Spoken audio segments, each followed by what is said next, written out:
I'm ready for the excitement. Oh, yeah, this is where it gets exciting because everybody should know Dylan and I are serious hoop heads, right? So, Oh yeah. so yeah, I was so excited to know that he was going to be co-hosting and guest hosting, not just today, pre-draft, but tomorrow, so we can have draft reaction, right? Yes. Yes. Yeah, because I mean, at this point, Dylan, we have seen mock drafts ad nauseum, right? But Hmm. one thing that I've seen for the most part that's been consistent is that if the Hawks do go at 15, they're likely to take the combo guard, Cason Wallace out of Kentucky, right? This is a guy Right. who can play the one, he can play the two, 6'2. So we've got some good span there, 195, if you will, almost 12 points averaging a game, 4 assists, almost 4 rebounds. So we got a two-way player there potentially. And the buzz has been building also, however, about the center out of Duke, Dereck Lively the second. Correct. 7'1". So you got yourself a 7-footer, 230 pounds, 5 points, 5 rebounds, just a season at Duke. But I thought this was interesting and wanted to get your take on it as well. Here's what Landry Fields had to say about whether or not the Hawks actually have a need for the team to add depth. And if that's the most important part of the decision on who they pick, or if chasing the East contenders dictates that pick, if they actually pick at 15 at all. I think with the draft, I'm not expecting the guy to come in and say, you got to guard Jimmy Butler tomorrow night. That's more so, is there a trade? Is there free agency? To understand, hey, next year, this is the crop of players that are out East. And for us to be championship caliber and in contention, we need to make sure that we're operating and growing as needed. Thoughts? Well, here's my thing. Like, I understand because with where they are in the draft, you know, you're probably going to have to go after a player that is going to need a little development. They're going to be a little bit green, and that's just what it is. So, you know, going into that, understanding that and having that stance, I totally get it. But if we are going to be going into the draft with the understanding that the Hawks are going to take a player that's going to need a little development, that maybe spend more time in College Park than he is in Atlanta at State Farm Arena, then what are we going to do once free agency hits? We just saw a big 3-team trade go down, and that made the Boston Celtics, in my opinion, a good bit better than what they were going into last week. What are the Hawks going to do? Moves are starting to be made by these other teams. What are the Hawks going to do to get better? Because we've seen it. I don't think they can just stand pat and expect to be a team that can make it to the Eastern Conference Finals. Heck, they may not be able to even make it out of the first round. We'll see. But what are the Hawks going to do? What are they going to do to respond? Because, okay, if we're in the business of winning, and again, we've heard Tony Ressler talk about, you know, not wanting to go into the luxury tax unless it makes sense. Well, you're going to be in the luxury tax no matter what. You unless you do some serious offloading of a salary cap, you're going to be in the luxury tax regardless. So you might as well stick your foot all the way in it and just go after it. So what moves are going to be made to make the Atlanta Hawks better? And, you know, time's not running out, but it's just starting to wonder, like, okay, chips are starting to fall. I don't know if Landry's waiting on certain chips to fall in free agency. I don't know if he's waiting until after the draft to see exactly where they're going to stand and how the draft is going to pan out. But it just makes you think, okay, like we're seeing moves being made pre-draft. Like, what are the Hawks cooking up here? What are they thinking? It just makes you wonder as a Hawks fan, okay, what are the Hawks moves? Because they certainly can't stand pat, right? Like it just leaves us wondering, like, what's going on? Right. And you really don't have any draft capital, at least as of today. You really don't have any but in this draft, right? So this is kind of the time where you might want to package the 15 and the 46 and whomever you have to package, likely, like you said, a John Collins. And I hate to say it, but you may have to look at one of those younger players. We know that's kind of why the deal broke down when it was originally Celtics, Wizards, Clippers, right? Because, it was one of those things where it's like, as per the usual, we want one guy, Clippers. Celtics, we don't want to give that guy up. So then, then you bring the Grizzlies in. They're like, okay, we'll take Marcus Smart. Tyus Jones, you can go to the Wizards. But I wanted to go back to the Kristaps Porzingis because that was really my hope that the Hawks would go after him and actually be able to acquire him, right? But you make a great point. 2 seasons ago, the Hawks stood pat, right? And everybody was up in arms because of what it resulted in, which was basically play-in round. And then the Heat ceremoniously get you out of there in what felt like a sweep, although it was 5 games. Right. Fast forward and they say, okay, lesson learned. We'll go out and we will get a guy like DeJounte Murray right there, borderline superstar, definitely all-star, right? So you're thinking, okay, we're good to go. However, it may actually be the case that, and take away that many people think, oh, 3 first-round draft picks, they gave up too much. Okay, fine. Take that away. But DeJounte Murray was still, to me, a good pick. And I believe if they can just hang tight with him one more year, Quinn Snyder will make that backcourt something to be reckoned with, because we've seen him take players from good to great, from great to elite before, right? But here's my thing. Look at the move that the Celtics made. They said, we don't really need a true guard like a Marcus Smart. You've been serviceable. We appreciate you. You're the longest tenured Celtic. But guess what? We need somebody on the inside to be able to have an impact that we just did not see. We need a big, somebody who's going to be able to shoot on the wing, like they've been able to get some productivity from Al Horford in that space. We need someone who's not afraid to go out and defend.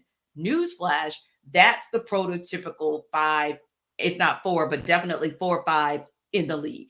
Right. Not getting that from the current roster as it's constructed, unless you plan on developing, say, Onyeka Okongwu into that. And I'm not saying that he can't become that, but as he stands today, he's not that guy. He's not where Porzingis is or some of the other bigs who are in that space, right? So that's part one. Part two is you're not going to get it out of the draft. So guess where you're going to dig it out of the mud? In free agency.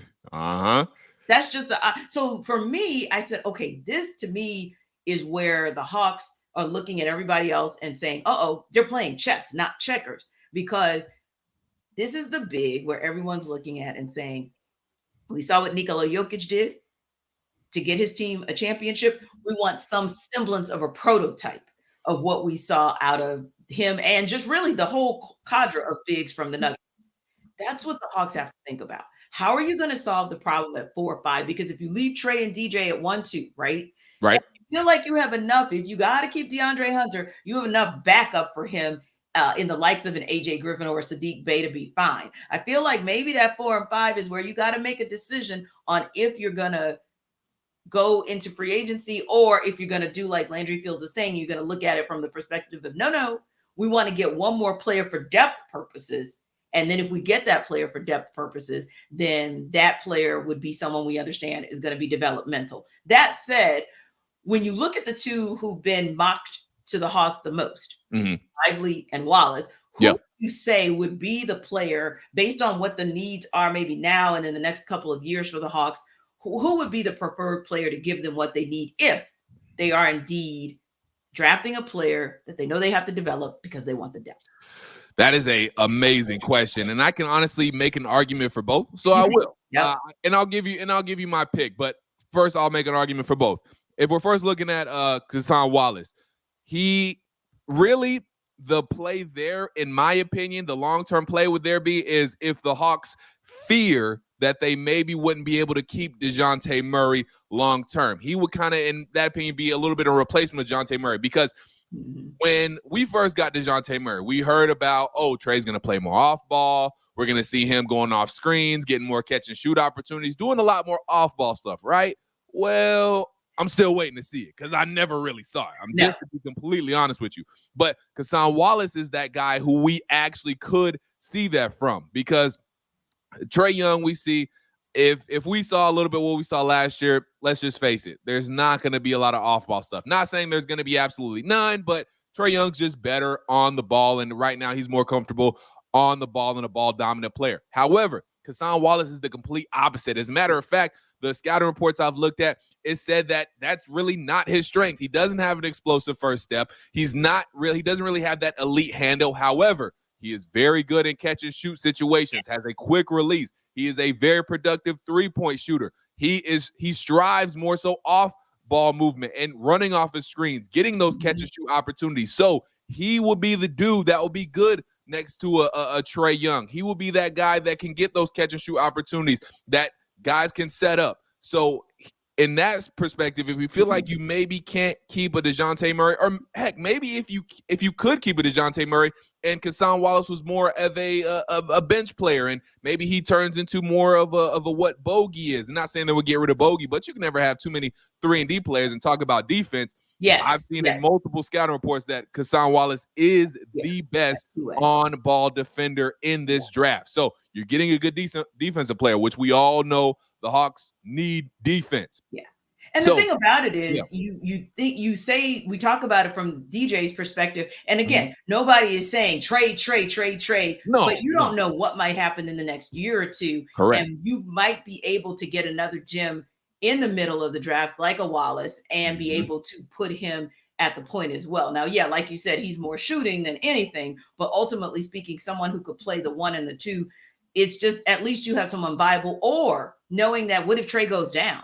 Right? What if there's an injury? Right. So you have those that opportunity, I think, where he would be advantageous as well. And when you want to sub out at the end of a first quarter, beginning of a second quarter, you don't have to rush Trae Young back in. You have someone who can potentially put in and get some quality minutes out of. So I like that. But I know you said that Lively as well is somebody who you could make the case for. Yeah, Lively, again, 7'1", 230. That speaks for itself. Yeah, 7'1". Stop right there.